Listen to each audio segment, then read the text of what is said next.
Good afternoon, teachers.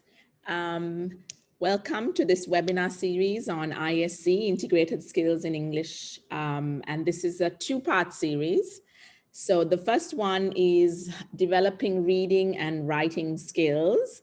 And next Saturday, we will be doing the second module, the speaking and listening skills. So I'd like to welcome back Dale. You all know Dale by now. So welcome, Dale. Thank you for being with us again. And he has with him his colleague, and he will introduce Soma to you as well. Dale, over to you.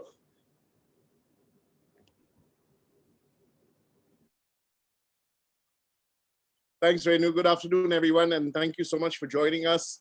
So, based on my past experiences with all of you from Sri Lanka, I thought we'd extend the friends and family trip. And hence I brought with me a very senior colleague today who's going to actually take you through one of perhaps the most game-changing syllabi that Trinity has in the language suite, and certainly a very, very developmental pathway if you're working with young adults and even adults. So I'd like to introduce you to my colleague, Soma. Soma is there. All right. So Soma has a bit of a flair for a dramatic entry as well. That's probably the drama rub-off. So Soma is our lead academic consultant on language, and particularly the ISE suite. Soma is based in Hyderabad. In addition to, of course, as you could all see, her profile that has been mailed out to everybody. Soma is very passionate about language, and not just the English language, including her native Bengali as well as Japanese. So I think it's fair to say that you're in the safest of hands as far as language goes today, and certainly with the ISE. So without further ado, I'm going to hand it over to Soma. I know this is going to be a bit of a lengthy session because we're talking two very, very important components, which is reading and writing. And of course, in the next one, we're going to be looking at speaking and listening. So on that note, Soma, all yours. Thank you so much. Thanks a lot, Dale. A very good afternoon, everyone, and welcome to the series of many webinars conducted by Trinity College London, India. And at the very outset, I have to tell you how excited we are to be here today and to be able to reach out to you directly through a platform like this. And most importantly, to grow as a community of teachers, to be able to share ideas. Now, this may not have always been possible, but we can do it now. And I'm really happy and grateful that we've had this opportunity. So today, we're going to talk about two very important functional components of language proficiency, which is reading and writing. And the spotlight is going to be on a very important qualification from Trinity College London, which is ISE and All 4 Skills examination. We're also going to look at different ways, different classroom activities that we can do with our students while we are practicing reading and writing.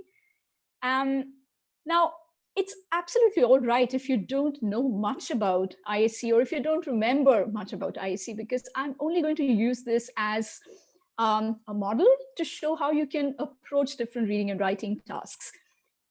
And it goes without saying that you have to relate it back to your experiences and your needs as you teach your students any kind of skill. Now, the other thing that I would request for you to be able to do is to have a good look at the syllabus. It's called the ISE Guide for Teachers. Now, don't worry, we're going to share all of this with you. Dale is going to send out an email. So it's all going to be made available to you.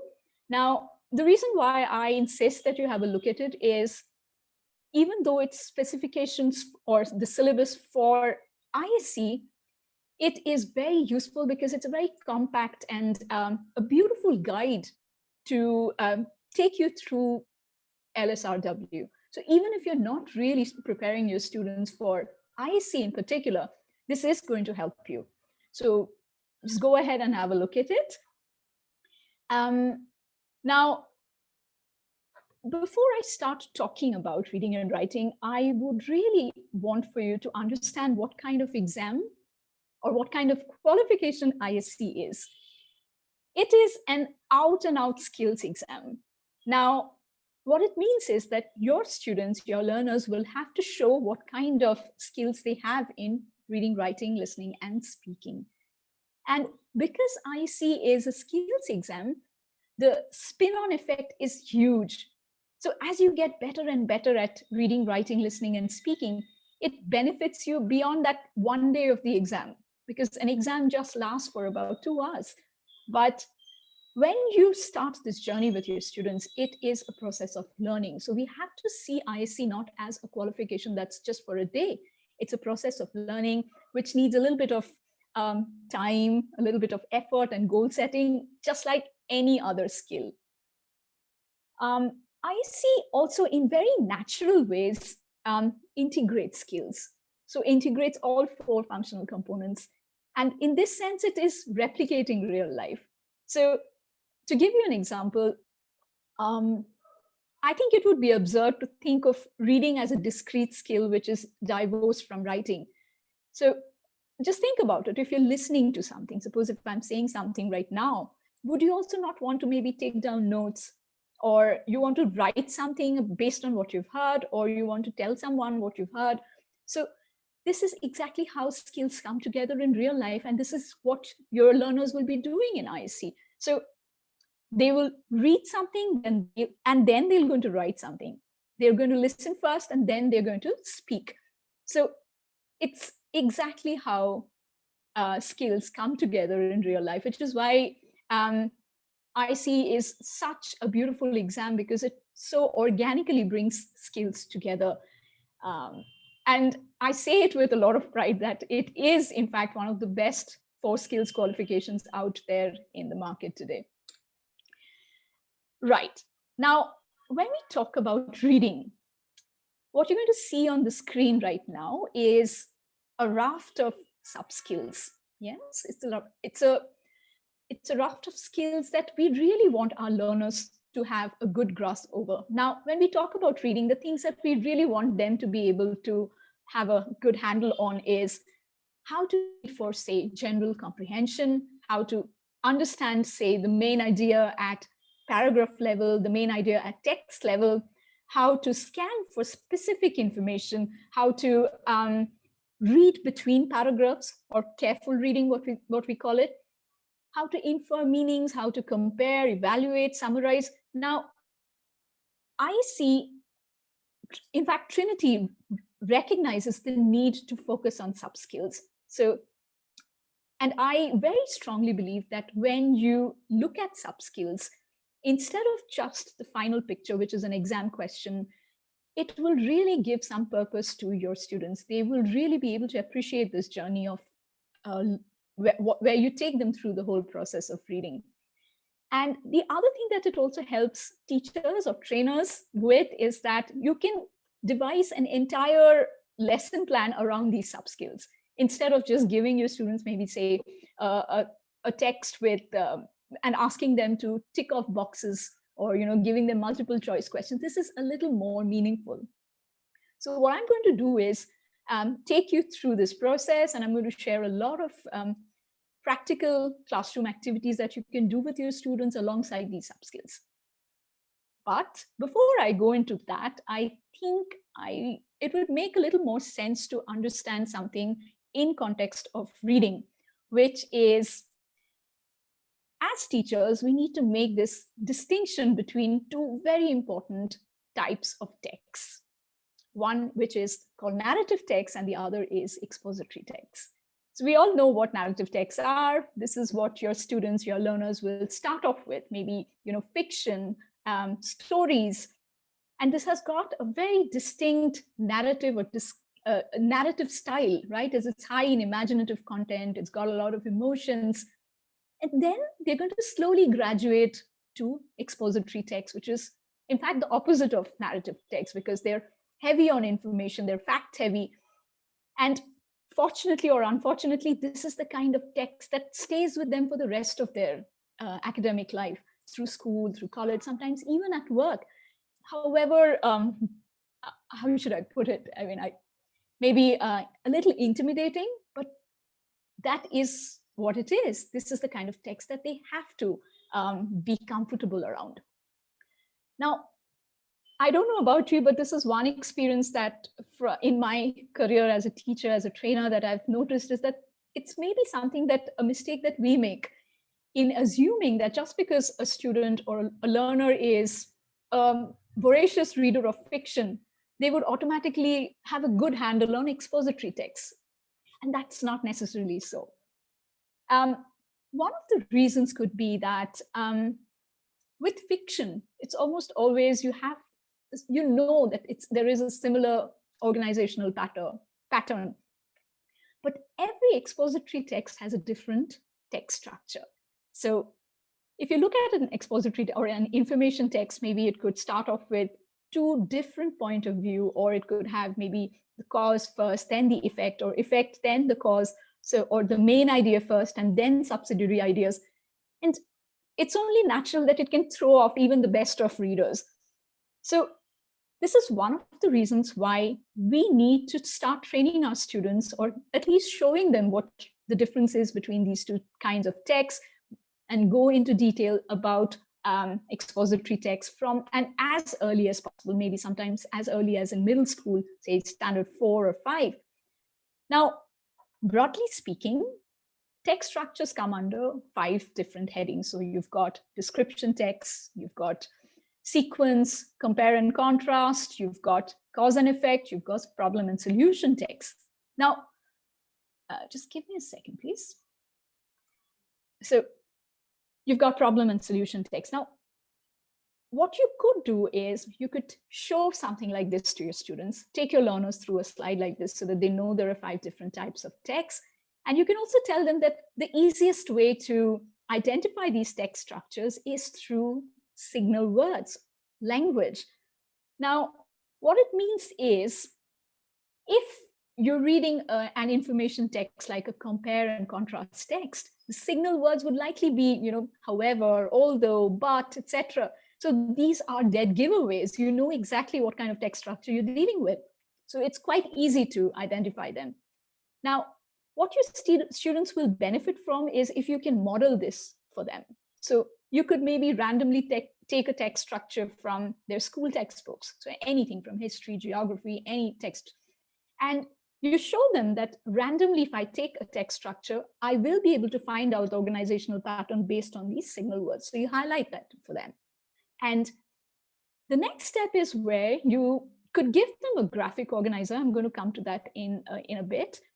You make your students work in maybe small groups of 2 or 3 students, and you give them a graphic organizer like this, along with a text. So each group gets different texts from, say, again, from their textbooks, because it makes it a little more relatable. And then they can do in pair work or in groups of 3, highlight the signal words and the kind of text they're doing. Now, of course, with very young learners, you want to stick to something very simple and not go into abstract territory. So when you do something like this, it's going to make them active readers, and it's only going to make them more aware of the kind of text they're reading, instead of getting frustrated by the whole, reams and reams of information that they have difficulty navigating through. So don't worry about this. I'm going to ask, of course, Dale is going to send all of these materials to you. So if you're using them in your classroom already, then you're on the right track.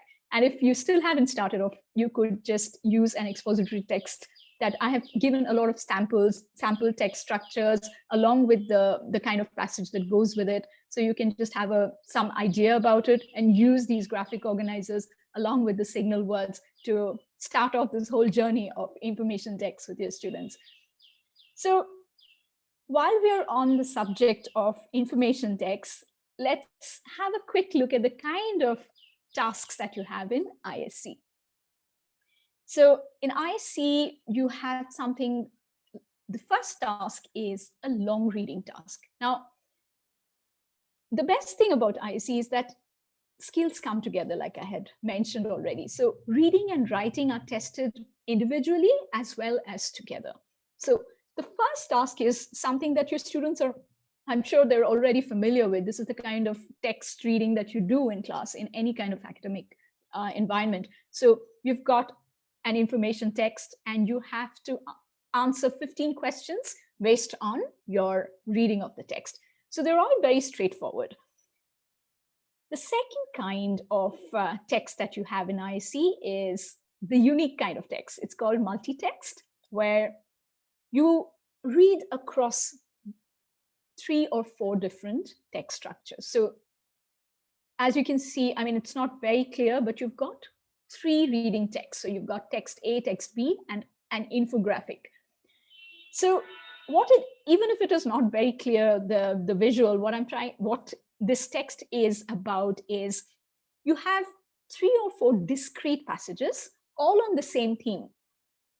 And you've also got an infographic, which can be a chart, or it could be a bar graph, or it could be something like a picture, but they're all on the same theme, but with different writers' bias, with different organizational structure, and candidates have to read across these texts and then answer 15 questions. So what ISE is doing through a task like this is replicating how modern readers read. Now, it's very rare these days that we all read only linear text, because even on my screen, if I were to show you something, I've got multiple tabs open already. So I'm reading something, maybe if I'm talking, for example, about abnormal temperature conditions in British Columbia, I already have something on, say, climate change, and another maybe a cartoon, which is a scathing criticism of the stance of all political leaders. So what I'm doing is I'm in my head, without really thinking much, I've already made connections. I'm thinking about, okay, this is what the writer's bias is in text A. Maybe it's a neutral point of view, or maybe it's a positive, a reading of the text, etc.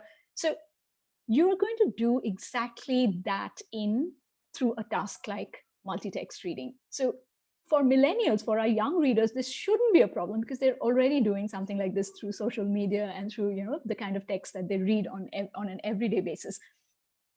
Now, for these 2 tasks that we've seen, task 1, which is a long reading task, and task 2, which is a multi-text task, you have to answer some basic types of questions, which is title matching, selecting true statements. You've got completing summary notes or gap fills. Now, almost all reading comprehension examinations will have these are quite common types of questions, right? Now, the thing is, in order to be able to have a good handle on any reading comprehension question, whether it is for ISE or for IELTS or GRE or GMAT, you need to have a good handle on, and I'm coming back to the sub-skills slide again, you need to be expert skim readers. You have to be able to scan for information. You have to know how to infer meanings from context, which is why I say that, it would make more sense if you focus on these sub-skills, so you know what it is you're doing with your students, and then you put it back into the big picture, which can be an exam, right? So what I'm going to do in the next couple of minutes is take you through these sub-skills, the most important ones especially, which are skimming and scanning. These are speed reading techniques. They're almost similar, but not quite, because they're both speed reading techniques which allow you to read large amounts of text in a very short time. Now, the thing that we need to understand, as well as make our learners understand, is just reading something quickly is neither skimming nor scanning. So we have to be able to read something very, very carefully and get into the skin of the reading passage. And that's definitely not going to happen if you're just, reading something too quickly. There are certain steps here. So when we talk about skimming, we are letting our eyes fall over large amounts of text in order to get to the main idea, which is the main thesis, the central argument of a reading passage. Now, we have to resist the urge to read word for word, because it's speed reading. So you are trying to read as much as possible, not get bogged down by small details. So this is a very important speed reading technique, because in any kind of reading comprehension exam, especially when you're doing a title matching, or say even go to a certain extent going for a true or false question, you will need to be a good skim reader. Now, we have to give our students these tools, because even though the millennials, they're expert skim readers because they're exposed to a lot of information courtesy of the internet from a very young age. They read a lot more, that's true, but we have to step in and give them these tools. How do you make sense of what you're reading?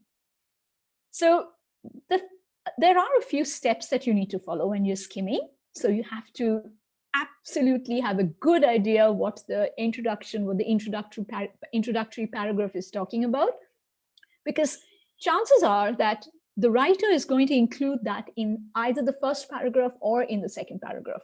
So mostly in the first paragraph, if he or she is a good writer. Now, you're going to look for, after, your introduction can start off with, say, a good eyeball grabbing first sentence, which is what we call a hook statement. And then the writer is going to proceed without mincing much words and not taking too many sentences. They will straight away dive into the main idea, what they want to talk about. So you have to keep your eyes peeled for the first and the last sentence of each paragraph as you're reading. So the introductory paragraph, the first and last sentences. You also need to be aware of how there's a change in, say, headings and fonts and italics, because these are like your roadmaps. So if there is a change in content, if the writer wants to say something or get your attention, we will try and italicize just what I have done right now. So you have to also pay careful attention to this. Nouns, adjectives, verbs, they're equally important in order to get a general sense.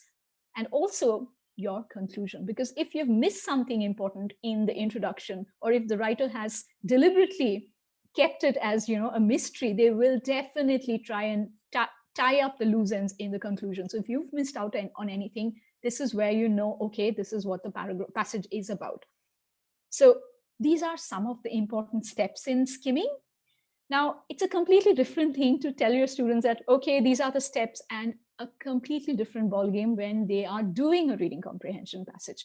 So it would make sense if you can do a little bit of exercises along with this, and that's exactly what we're going to do right now. It doesn't matter how the mode of training now. It doesn't matter if you're teaching online or you're doing it in your face-to-face classes. In fact, I would say that, in fact, from my experience, it's a lot easier to teach reading when you're doing it online, because you have a plethora of reading tools available these days. And the first one is easyprompter.com. It's an excellent tool that you can use if you want your students to be expert speed readers. So for Easy Prompter, what you essentially do is you select the paragraph and you copy and paste it onto the toolbar, and you share it with your learners. But what you're doing is you're adjusting the speed at which they're reading. So this is something that would never have been possible in a face-to-face classroom, because we all know how difficult it is to wrench it away from their hands. They want to read more, spend more time. The control is in your hands. So they read it at the pace that you want them to read at. So the passage will appear and disappear according to the pace that you've set for them. So it's really good if you want to, get them to read something quickly. The second activity is really good because it's called, when you have to match headings to paragraphs, and if it's in a face-to-face classroom or online. The reason why we like to do this as an activity is because when you're doing an exercise like this, you are essentially choosing the main idea of the paragraph, because that's what headings are. So in order for a learner to be able to choose the correct heading, they're actually skim reading for the central argument of each paragraph. So it's not just as simple as match the following or doing it as a tic-tac-toe. Now, another variation of this is where your students are asked to assign a title for each paragraph. So again, what we need to tell them is that a title or a caption is not just about being creative. you have to be able to encapsulate the essence of the paragraph, the main idea, the argument of the paragraph, yes, in a creative manner. So that's another variation where you give skills selections without title. And what you see here is something that I'm very, very fond of, which is called a tags exercise. And I do it across all age groups, even with young learners, right up to teachers who are doing professional development series with us currently for ISE. Now, what you're doing is, in order to make your students active readers, for everything that they get, say a short reading passage or a long reading passage, they get into this habit of doing a tags for every paragraph. What it means is they have to write a short title for each paragraph. They also write what the author's aim is, what is the author's purpose, what is the author's tone if you want to play around with it a little bit, what the genre of the text is, and a short summary for every paragraph. Very short, so it doesn't have to even be a complete sentence if you're really rushed for time. What this really helps them to do is to not, if you're asking them to read something, they might read and their attention goes all over the place. But if you're giving them a task like this, it's going to narrow the focus down, and it'll really help them to focus on what they're reading, and also be able to make the connection as they go along, as they read along, how each paragraphs are connected. And last but not the least, the reason why something like this is very helpful is because in a time-bound context of an exam, where you read the question and you quickly have to find information in the text, you don't want to waste your precious time there looking for information. It's already roadmapped for you. You have done it, so you know where information is at. So a tags exercise is something that, it really helps your learners. Coming to the next speed reading technique, which is scanning. A lot of learners find skimming a lot easier because all they have to do is guess the general meaning or the arguments, the central argument. But when you ask them to scan for information, they have to hunt for specific information, right?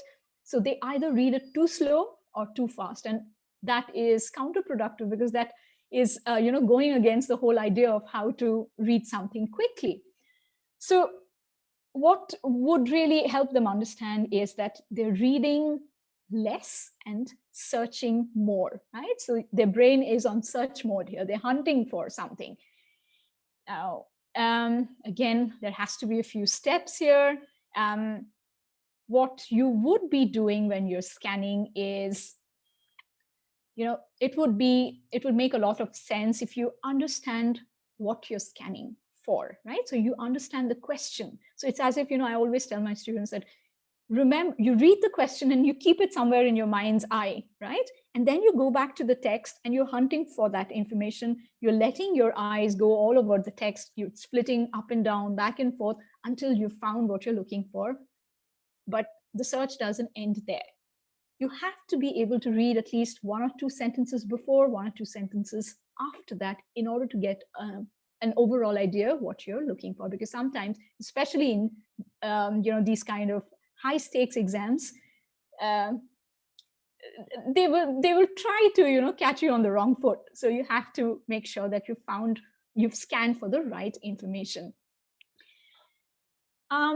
There are a couple of activities that you can do, especially for your young learners, is you could, before you ask your students to read something, you could highlight a few words. You can share it on your screen, or if you're teaching face-to-face, you can put it up on the board, and your students will have to either race with each other, maybe if they're doing it in pair, and they quickly have a look at what the word you have put it up, shared with them.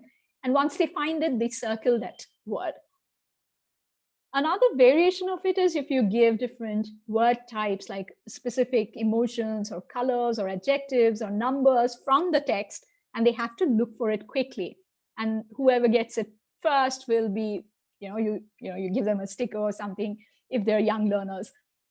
With the slightly older students, if you want to practice, you could also make it as a vocabulary exercise. So maybe if you're doing collocations, you could identify collocations in advance from the text, share it with them, and they have to look for the collocation. Once they found it, they have to guess the meaning, and you can make it like a proper vocabulary activity. So different kinds of word groups that come along with that.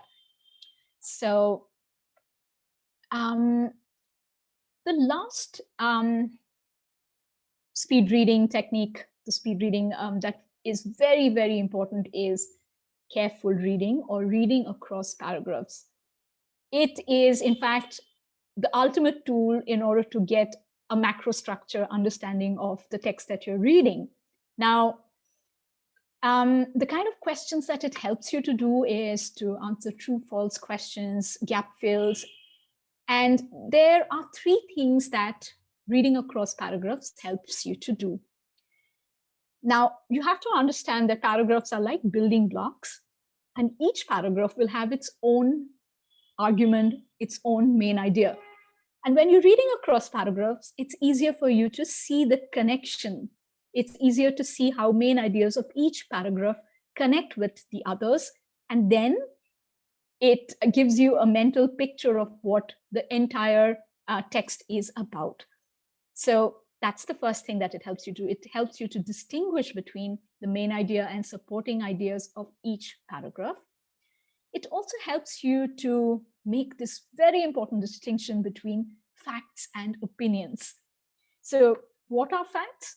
Facts are what can be proven. Opinion is what the writer feels, the writer's standpoint.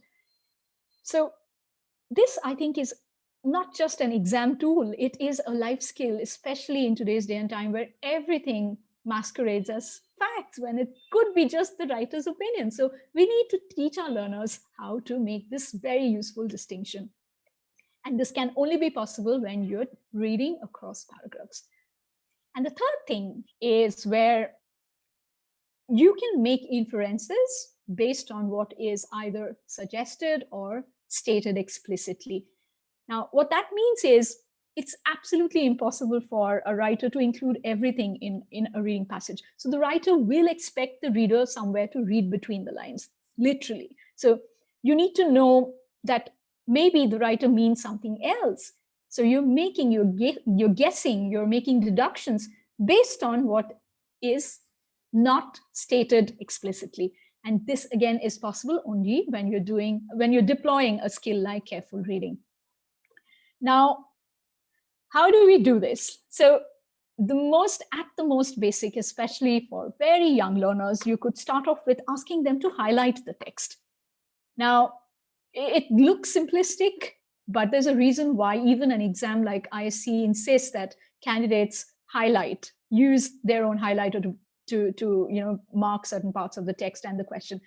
So what you're doing is you're activating your lower order thinking skills here, and it's not just a visual clue, it helps you to see the connection between language, how items are connected in the text. So, and if they're doing it online, annotation functions are, you have the works here. So you have all sorts of annotation functions. So go ahead and do that. Encourage your students to highlight text.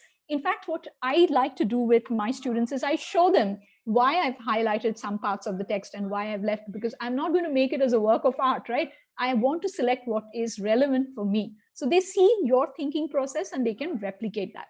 This is just a very basic tool. The second thing, the activities that you can do is, you could do a jigsaw text.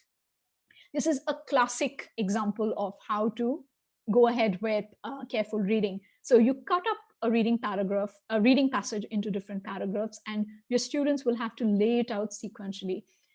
And when they do that, when they put it in a sequence, you're actually tricking them to read across paragraphs, because they will not be able to do it unless they've read it carefully. And the second activity is, again, a little bit of a follow-up from what we did earlier in our skim reading, is to give 5-word titles for each reading paragraph. Now, I leave it to you. It's entirely your call whether you want to keep it as a 5-word title or a 4-word title, depending on how much time you have. So your title can't be any longer than 5 words. That's the catch, right? So for every paragraph. And maybe a 3-sentence summary, narrow it down to 2, and then finally a 1-sentence summary. So you see the connection of how ideas flow onto another in a reading paragraph, in a reading passage. And with slightly older kids, you could even get them to list down the facts and opinions in the reading passage. So this is a great way to teach them how to read across paragraphs in order to understand what the writer's bias is and the kind of information that can be proven. So for different levels, you can do these activities. They can be, even a jigsaw text can be done for a high level class, or, you know, even for very young learners. It's not as if facts and opinions can't be taught to young kids. And as long as they know how to identify the writer's bias and facts. Now, I also, you know, if you want to do a multi-text task with your students, and the kind that we've, you know, I had shown you, that is, you know, which is task 2 of your ISE exams, where you read across 3 or 4 different passages. It's very simple, you know, you can even do it in your own classroom. So maybe your students can participate in this, and you ask them what they want to read on, right? So you give a little bit of freedom to them, and they say that, okay, we want to read on, say, popular culture. So you ask them to get newspaper articles, or say something from an opinion piece from an online newspaper or anything, or from maybe, say, a good opinion piece, a New Yorker or the New York Times, based on what they've read, and based on the theme that they've selected. And what you do is you, again, put them in groups. You share this either on the screen, or you're sharing it in your face-to-face classroom. And your students will have to work in groups. And for every text or the multi-text that they're reading, they have to find out what the difference in the text structures. Remember the information text that we did in the first activity. So with graphic organizers, you can make this an activity where they can discuss what kind of structure they're reading. Or the second thing that you can do is you can also make them, again, in groups, decide which ones are the facts, what is the opinion, the writer's bias, what is maybe a B2 level, where it's a slightly higher level. You can even talk about the bias that is implicit and the bias that is explicit, what you can read, which is quite obvious when you're reading something. Right. Now, if you're doing an online class, you may also want to put your students in breakout rooms. And this is another extension of multi-text. So what you could do is you give one group a reading text, and another group another reading text on the same theme. And one group goes into breakout room 1 and the other in breakout room 2, and they have to interview each other. You could even give them a template of questions. So they could ask each other what their texts are about, or what their text is about.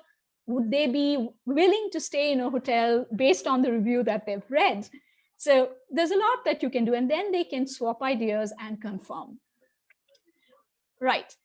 Now, I really thought it would be very useful if I can share 2 useful tools, very useful websites that you can have a look at if you're teaching reading online. And that is commonlit.org. Really, really brilliant, because we're all busy teachers, and maybe we don't have enough time to hunt for really good, exciting, interesting reading passages for our students. So commonlit.org has got vetted texts. So you've got really good, and you don't have to worry about it because they're all age appropriate. You only have to select the theme or the genre, and you've got tons and tons of interactive activities, all open-ended. You can do reading comprehension with your students, and they're very, very interesting reading passages as well. And the second one is dreamreader.net. It's really a dream, because you do the same thing. You select the reading passage. You select a reading passage based on the theme that you want your readers to read on. And you basically share it. You share the screen, they read the passage. They're all vetted texts. Again, you've got lots of reading comprehension activities. And another thing that I like about this particular website is that You can even, as a teacher, you can ask the website to download the exercises for you and send it to your email. So all you need to do is share it with your readers. So that brings us to the end of this segment, which is reading comprehension. So we are going to go into the next segment, which is writing, but I want you to have a look at the guidance and resources slide. Don't worry, because we're going to share with, all of this with you later. The Trinity website for ISE and Jessie, they've got valuable resources. So even if you're not really doing an ISE exam or not preparing your learners specifically for ISE, you have lots and lots of resources that you can use, and it's very transparent. So all you need to do is download it and use it to your advantage. So we're going to share it with you, and you can have a look at it later. Now, coming to the next segment, which is writing. It's, in fact, one of the most difficult language skills to acquire as well as to teach, because writing is not really the most natural of activities, because you are doing it as a solo exercise. You're doing it on your own. You're doing it silently. You're, in fact, it involves a lot of physical effort, and it also needs time. So this is not something that automatically endears itself to our Snapchat generation of learners, who are ironically very confident, and when it comes to writing, say, text messages and social media posts. But when it comes to the simple dynamics of sentence construction, they somehow struggle with it.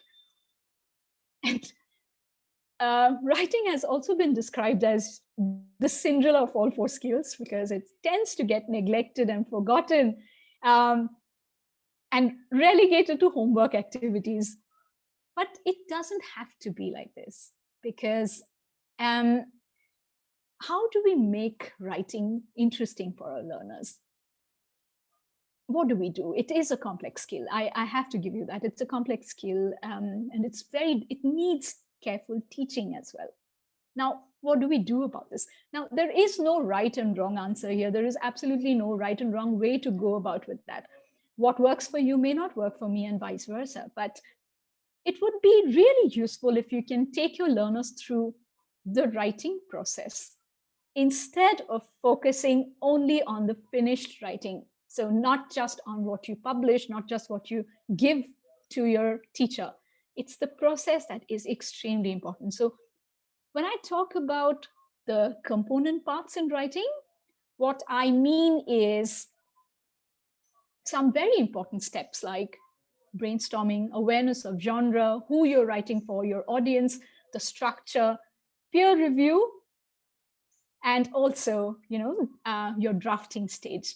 So I'm going to do that in a bit. I'm going to take you through all of this and how important this is in the whole context of writing.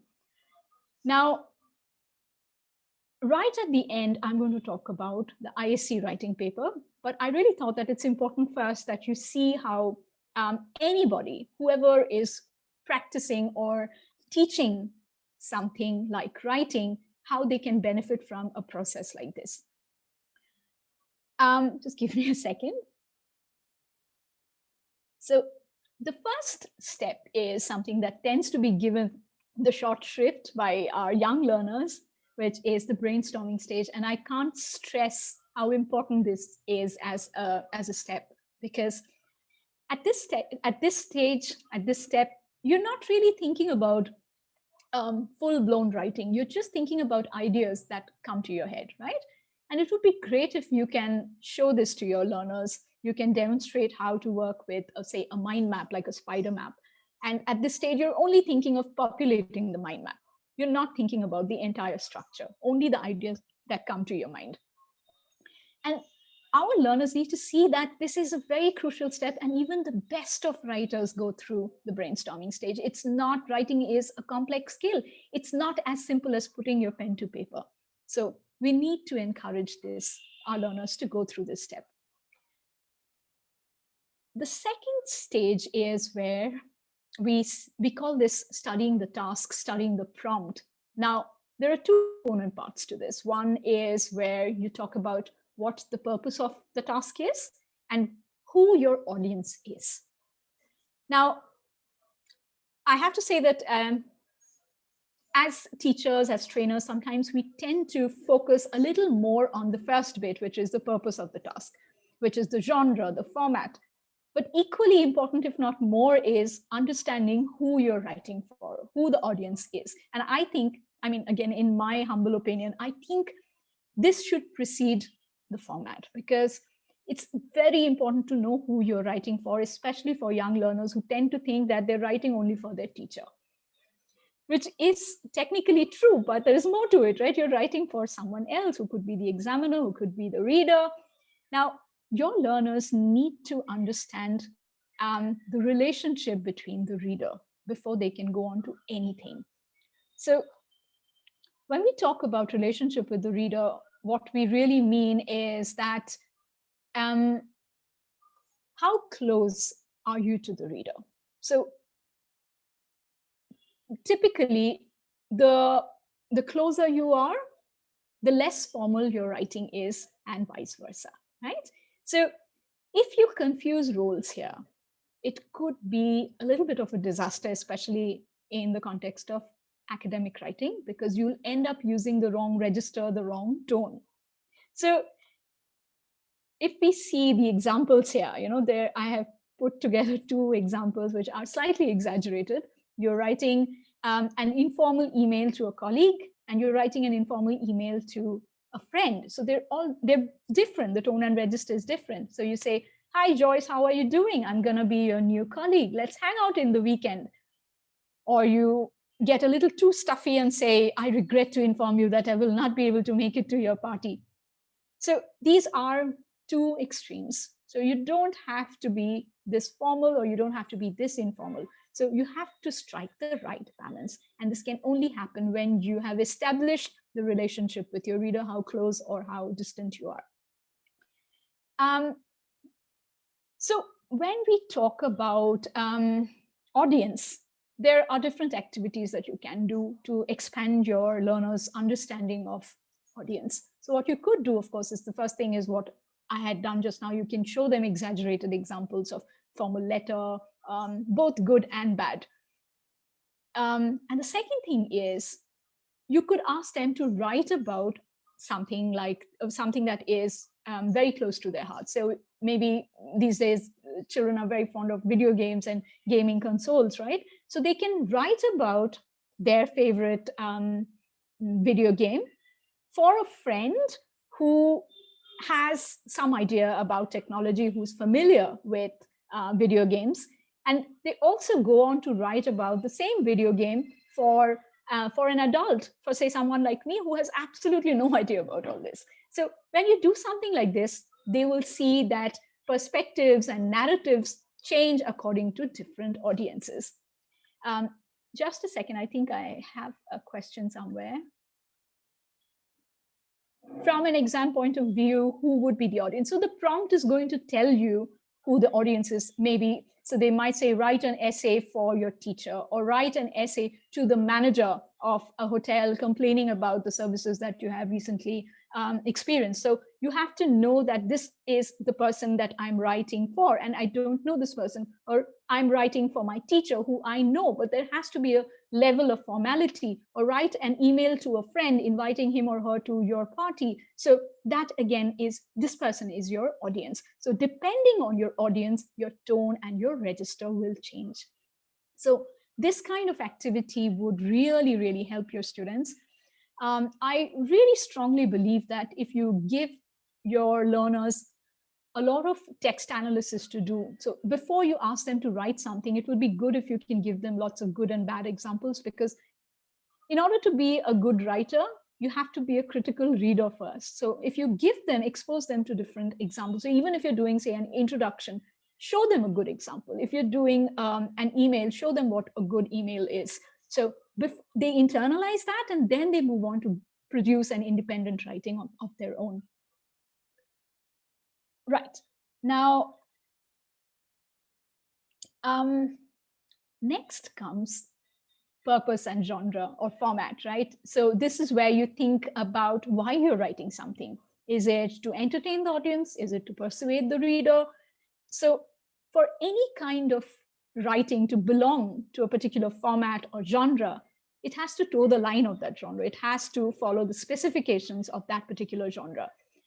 And which is where, I think it differs. Genre will differ according to the society and the culture, even the generation that you're from. So I remember the kind of informal emails that we used to write when we were in school, and it's so very different from the kind of emails that our students write now. And that's allowed because society has changed, the expectations have changed from the audience. So it is entirely, determined by the needs and expectations of audience, which is why I insist that you do the audience first and then the genre, the format. So we all know, there are different kinds of genres. There are format genres, there are genres like narrative, you've got argumentative, you've got discursive, you've got essays, articles, reports, and many more, so it's not going to be possible for me to touch upon all of this. So what we're going to do is send out a document that is a guide to genres according to all the different types that are there, which is from the Trinity Writing website. So it's really helpful. So you could, use that as an easy reckoner, and before your students go on to write something, they can always refer to that. A really useful activity that I do with my students, again, across all ages, is where I give them templates to unpack their writing topic, they unpack their writing prompts. So this is where they make the distinction between audience and purpose, and they think about what they're going to write before they start writing. So for example, as you can see, the question here is about, you want to buy some clothes on Saturday. Write an email to a friend explaining what you're going to buy and which shops you want to go to. Invite your friend to go with you. Now, what I've done in this template is I have split it up into audience, format, purpose, subtasks, and language that they need to use. So as you can see, you're just you're deconstructing the prompt, and you're just using maybe a minute of your time to fill in parts of the prompt that you will go with the template. Now, I can promise you that this is just, something that your students will soon get used to. You wouldn't even have to tell them to do something like this. They'll do it on their own.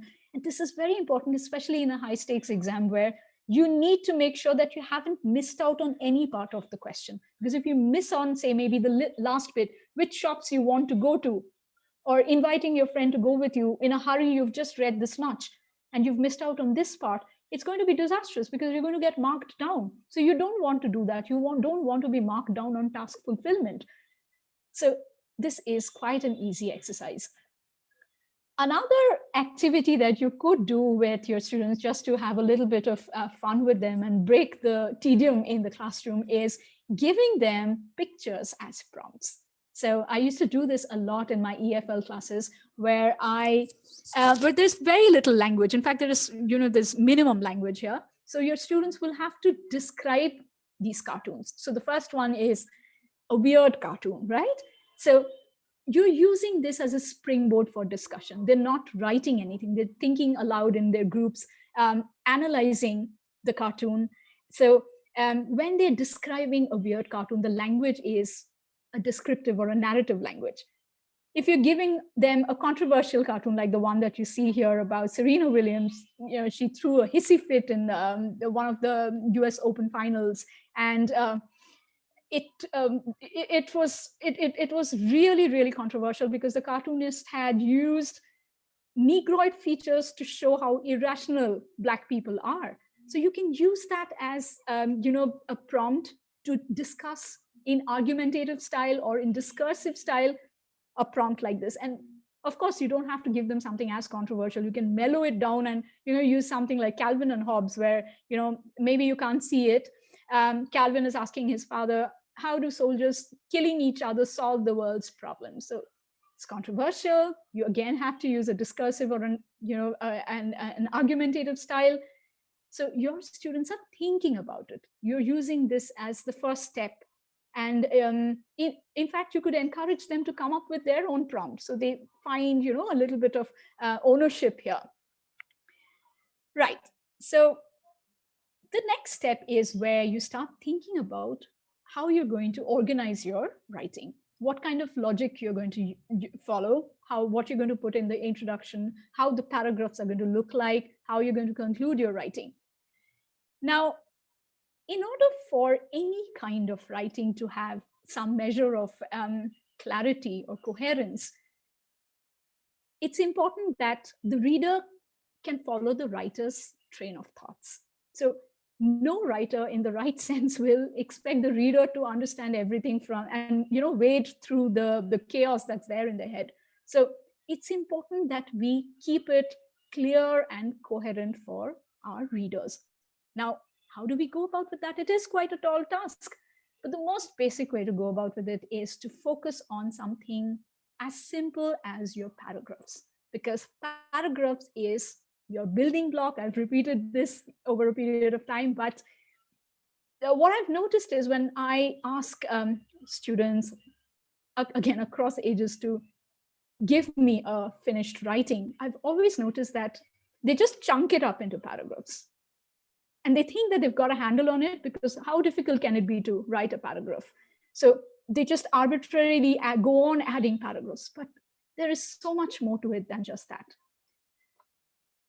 A paragraph absolutely has to have a strong main idea, an argument. That's a prerequisite, which is expressed through a very short sentence, maybe one sentence or two, which is called the topic sentence. So just imagine you've got your introduction, you've got, say, 4 or 5 paragraphs, but every paragraph will have to have their own argument. But just keeping an argument hanging will not help. You have to be able to substantiate it with examples, with anecdotes, with statistical evidence. So you always have to remember, I give an argument, I supply an evidence. Again, I go to another argument, I supply an evidence, and then I conclude it. And it would also be good, just to make it easy for the reader to understand what you're writing. Imagine a funnel, right? So from the broad to the narrow. Yeah. So if you are a very expert writer, you can play around with it. There is no such rule. You can go from specific to broad. It's absolutely all right. But with young learners, it's always good if you can keep it from the general to the specific. So as a recap, just remember, your paragraph, whatever you're writing, has to have a topic sentence, which gives the reader an idea about what your argument is. So it's like a mini introduction. And you also have to give evidence. So the next slide is an exercise that I would request all of you to participate in. I'm going to show you a sample paragraph. You're going to quickly read it. So I'm going to give you about 20-30 seconds. Now there is something missing here, and I'm not going to tell you what it is. So it is from a very, very popular TV show that we all grew up watching. So your time starts now. Have a quick look at the reading passage.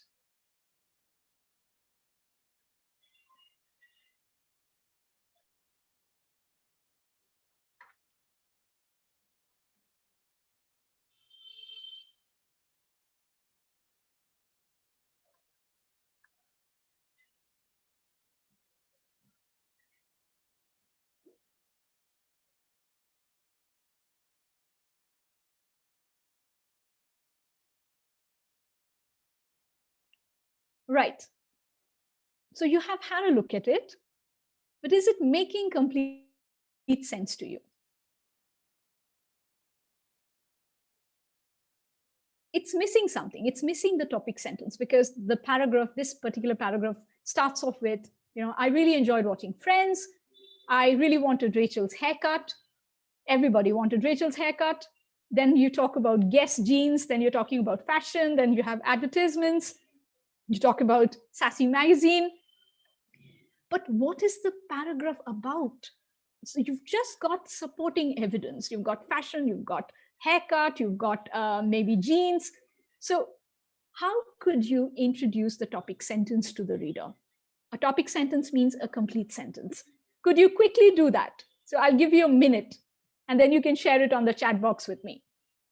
Give a topic sentence for this paragraph.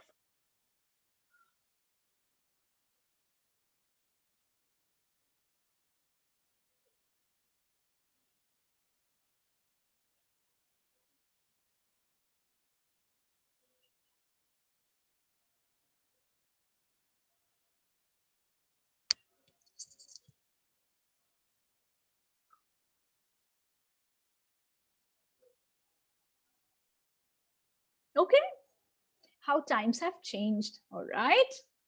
Okay.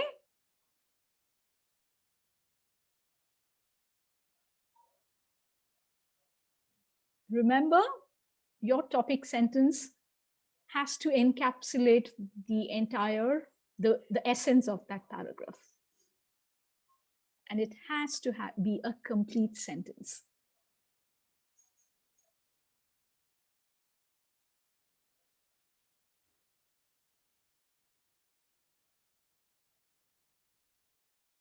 Can you share it on the chat box, please?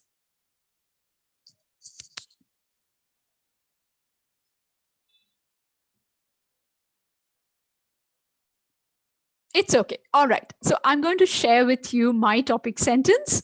So you see what we mean by a proper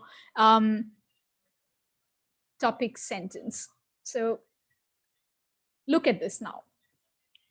Thinking about the 90s brings back a lot of memories for me about fashion and popular culture. So when I give this as the first sentence for this paragraph, the reader automatically knows that the reading passage, I'm sorry, there's a little bit of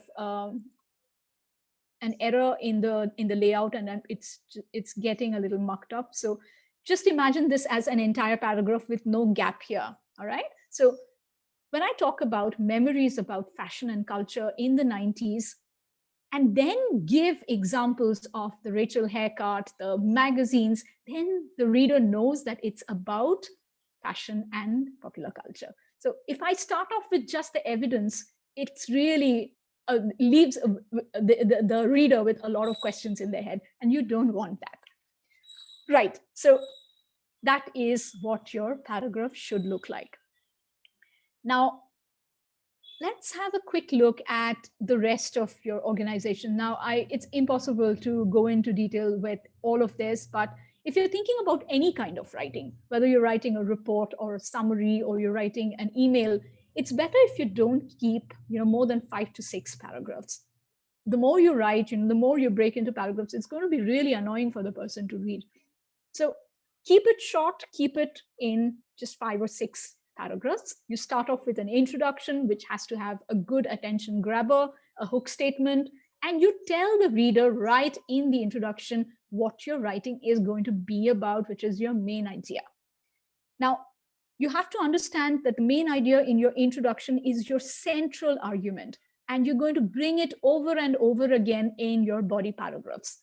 You're going to take it apart, give evidence. You move on to another paragraph, express your point of view, whether you're for or you're against. How, if you want to just describe something more about the central argument, you also have to give detail again. And finally, your conclusion. And please remember, you're not going to include anything new here. It's just a recap of what you've given in your introduction, and you're maybe leaving something for the reader to ponder about. So if you remember a graphic organizer like this and show it to your students, it's going to be easier for them to understand what writing organization is. And it goes without saying that it is for any kind of writing. Now, you could, in order to help them to organize content, you can give them good academic texts, show them tons and tons of good examples, good and bad. So if you're talking about introduction, give them a good introduction. If you're talking about a good paragraph, show them what a good paragraph is, show them what a good topic sentence is. And you could also, like a jigsaw text, you cut off one topic sentence and ask them to predict what the topic sentence could be like what I did just now. And then your students can go on to write their first draft. Now, all of these component parts, it depends on how much time you want to spend with your students on these parts. Maybe some students need a little bit of more time with paragraphs. So that's absolutely fine. Some need a little more time with understanding who the audience is. That's entirely up to you. But once they've got a good understanding of the steps that we've covered this far, you can ask them to write their first draft. This is not the final writing. It's just a sloppy copy, right? This is where you take ideas from your brainstorming stage and you think about who you're writing for, what it is that you want to be clearly laid out in your writing, who your audience is, what kind of language you want to use. Is it making sense? Now, a great way, if you have time in your hands, is to get your writing to be checked by either your teacher or your peers. Now, I really think that it's a great way to get your students participate in writing.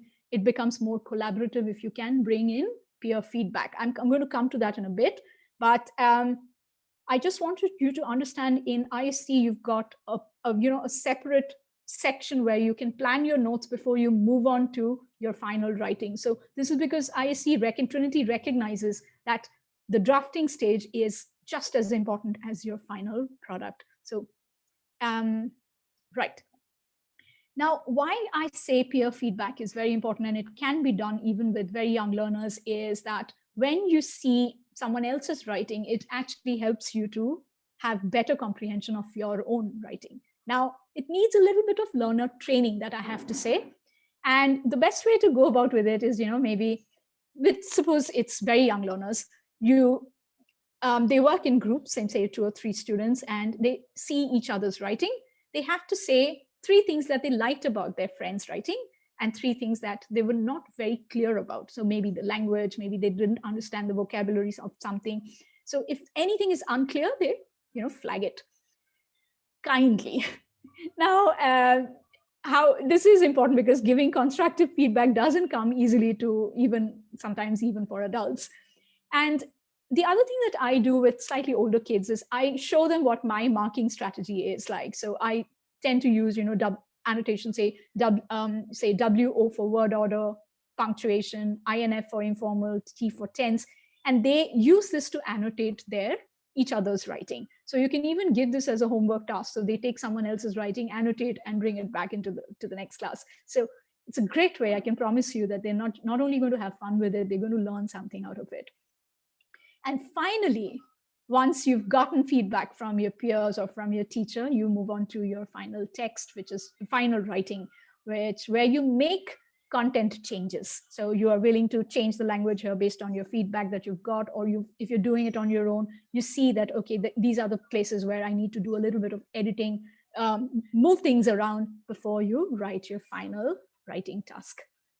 So, which brings me to the final writing, the final segment, which is the ISE writing tasks. So if you remember, we did task 1 and task 2, which was reading, a long reading, and then followed by multi-text. Task 3, or the first task in writing, is a follow-up of the multi-text, where you read something and then you have to write something, a prompt based on what you've read. So this is where you have to be able to synthesize information. You're writing a summary in your own words. You're taking information from the text that's given to you. So you're not writing anything new on your own, bringing in your background knowledge. So again, you're replicating how modern readers read. So this is where reading and writing come together. And what kind of genre? You will be asked to maybe, the prompt could be an article or an essay or an email or a review. And task 2 in your writing is a straightforward free writing, which is extended writing, which is the kind of writing that we normally do in our classes. So it could be an essay, article, a review, an argumentative essay, discursive essay, descriptive essay. So this is, in a nutshell, what you will be doing in ISE, right? Now, before I'm sorry, I have just about 5 minutes, but I really wanted you to, describe this one activity that you could do with your students, which is called a collaborative writing. So they work in groups, and once they know how to write an entire full-blown writing task, you give a prompt to each group, right? And the first person writes the introduction, a full introduction. They pass it on to the next person. Next person has to, if they find anything odd about it, they have to correct it, edit it, add more to it, pass it on to the next person until they've reached the final conclusion. So it's a full writing, but they do it as a group. It's great because you're not just reading, you're applying the next step, you're editing. So, which is why there's a lot of learning here, and it is truly interactive. These are the 3 software, 3 really good websites you could use if you're doing writing with your students, which is telescopictext.org, where, for reluctant writers, young students who, I don't know if you've come across them. There are lots of students who struggle with just one sentence and they say, I can't write anymore. So what this does is you just copy paste the sentence or the paragraph that you're struggling with. So the website, the toolbar, what it does, it unfolds and expands. So you see how one sentence can expand to become something more, meaty, and see exactly how writers write. And writetheworld.com is great if you've hit writer's block and you can't write anything more, and you know, what am I going to write next? Write the World gives you prompts in the form of pictures, so you can write more if you've hit a dead end. And foldpass.com is again a simple activity online that you can do, just the kind that we just discussed, the collaborative task. So you write something, you pass it online, you hit send, and it goes on to the next person. I think we've come to the end of this, and I'm so sorry we're running out of time, but if you've got any questions, I would be really happy to answer. If you can give me another 5 minutes, that would be great.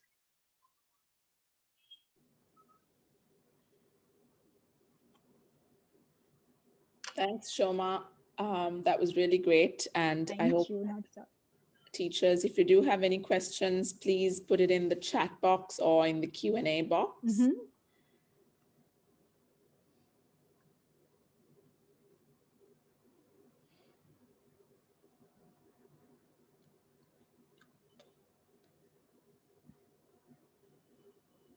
It doesn't seem to be anything point. I think you've addressed everything. I hope I have.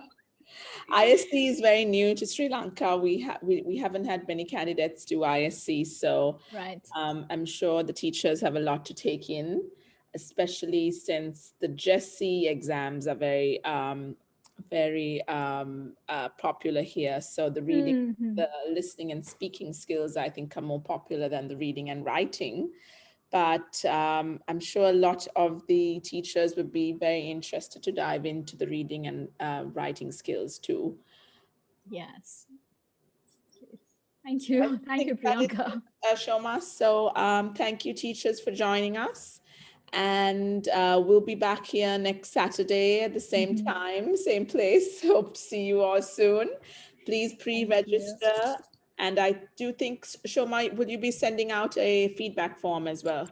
Absolutely. So Dale's going to send it out along with, I think he's going to send out a recording. I'm not very sure, but all the materials will go out along with the feedback form. Yes, the recording will be shared as well, and the feedback form will be sent out, and all the material. And please do join us next Saturday for the speaking and listening skills. Have a good weekend. Thank you, Soma.